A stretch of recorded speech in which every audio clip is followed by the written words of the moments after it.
The Recollections of N.Balarama Reddy, Part 4. About a year earlier, I had left Tiruvannamalai for a month and visited Swami Ramdas at his Ananda Ashram in Kanhangad, Kerala. The Swami's brother-in-law was an officer in the revenue department, and the land allocated by the government for Swami Ramdas to set up his ashram was acquired through his intervention. In fact, his brother-in-law's property bordered the ashram. After Ramdas left his home and became a mendicant sadhu, his wife and daughter came to live here with his wife's brother, the same brother-in-law. Even at the time of my first visit to Ramdas in 1937, his wife had already passed away, but other relatives, including his daughter, would visit the ashram daily. Amongst all these family members and devotees, the Swami would cheerfully move about, never putting on the airs of a sannyasi or even that of a householder. He treated everyone as if they were all part of the same family in a very natural, affectionate, and above all, detached manner. It was a delight to watch him. In all guilelessness and humility, he would sit down with anyone and begin narrating one story after another, all from his personal life and experience. On my first visit in 1937, there was only Mother Krishnabai and 2 or 3 sadhus living in the ashram. Ramdas would be engrossed in telling me some story or reading from his manuscripts when Mother Krishnabai would appear with cooked food and feed us. In the course of one of these stories, Ramdas told me how he came to Arunachala and saw Bhagavan. When he was a mendicant and was traveling to all the holy places, he heard of Arunachala. He had also heard of Ramana Maharshi, but to see him was not the main purpose of his visit to Tiruvannamalai. Soon after reaching there, he came to Ramanasramam and stood before the Maharshi, who was then sitting on a raised platform. Ramdas said that he felt Bhagavan's grace pouring out from his eyes and filling him. After having Bhagavan's darshan, he went up on the hill and resided in a cave and performed continuous round-the-clock japa. He said that by doing this constant japa, he lost his mind, and after 2 weeks, the universal vision of God appeared to him. In other words, he saw everything as God. Since that day, he said, he has been living in Ram. Ramdas had received the Ram mantra from his father, and he was one of those few great souls who could execute his sadhana to completion without the help of a physical guru. During my first visit, Ramdas was present for only 2 of the 4 weeks I stayed in his ashram. Devotees from Maharashtra were eager to see him, and so he had travelled there. After he left, Mother Krishnabai was kind enough to tell me some stories from her life, describing how she came to Ramdas and other personal matters. It was all very interesting and elevating. When I returned to Ramanasramam, I received a letter from Ananda Ashram, wherein they requested me to write in English all I had heard from Mother Krishnabai relating to her personal life and experiences. I did this for them, and it was included in a biography they published of her.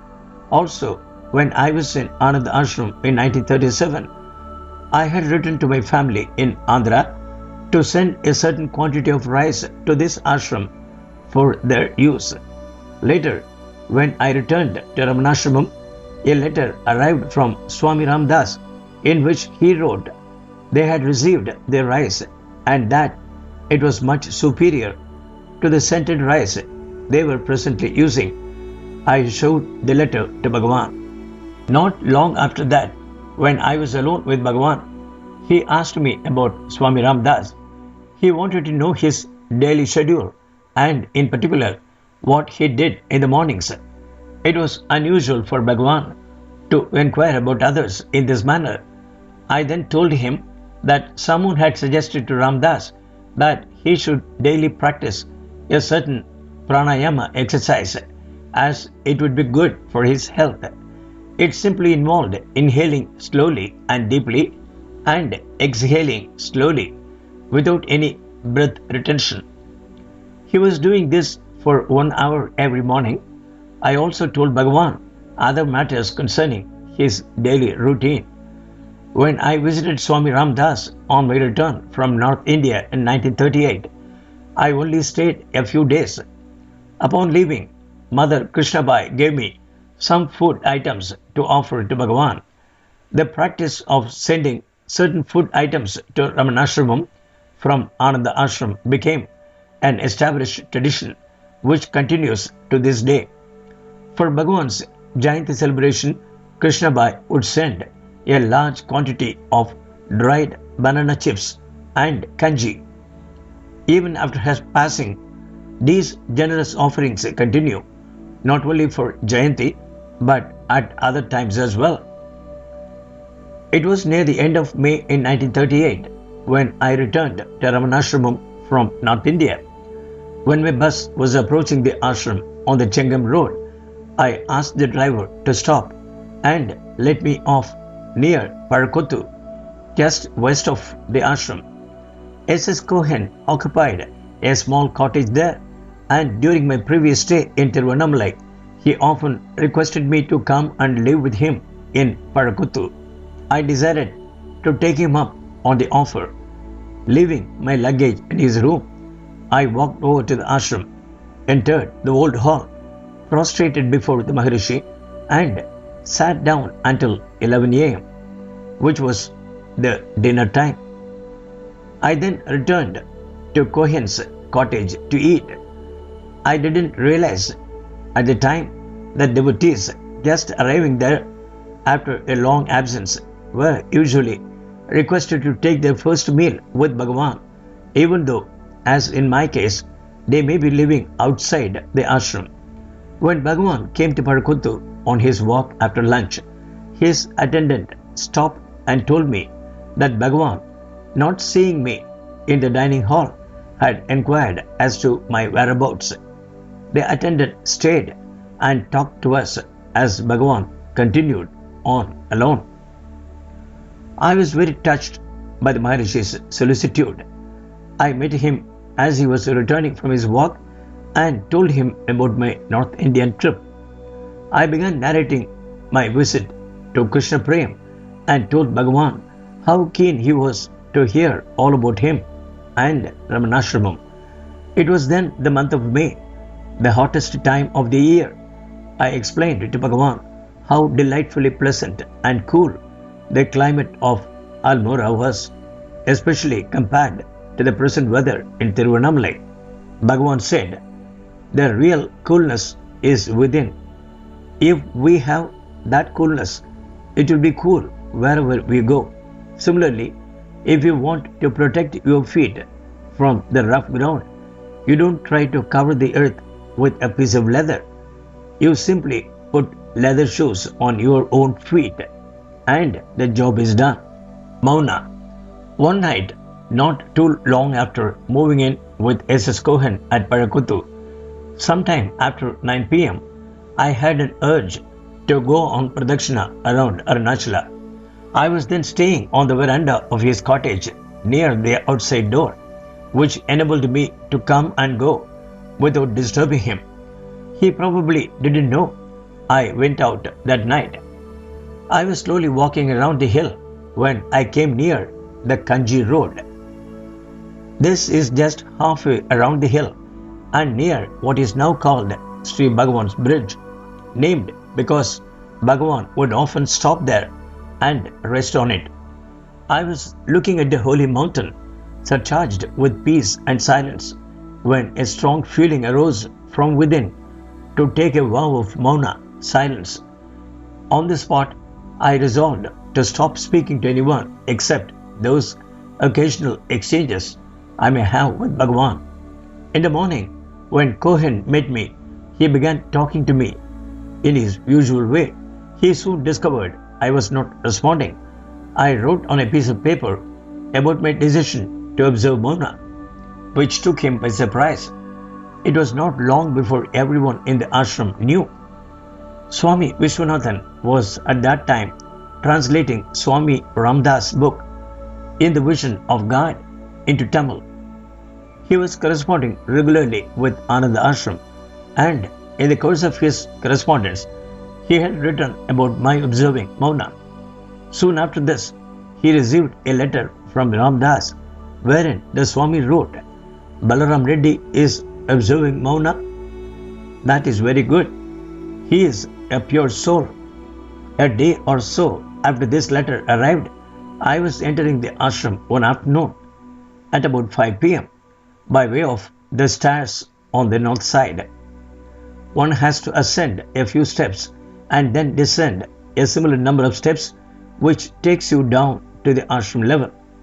These steps take you over the bund on the side of a small canal bank where water would flow during the rainy season. When I had reached the top of the stairs, I met Bhagavan and his attendant proceeding in the opposite direction. I stood aside to let them pass. Bhagavan looked at me and said, "Vishwanathan received a letter from Swami Ramdas, and Ramdas wrote, 'Balaram Reddy is observing Mona. That is very good. He is a pure soul.'" Bhagavan repeated this quotation to me in English. Bhagavan's mentioning this provided me with the assurance that my decision to observe Mona was correct. It was sometimes difficult to tell if Bhagavan approved of a certain act or discipline, as he interfered very little in our outside lives.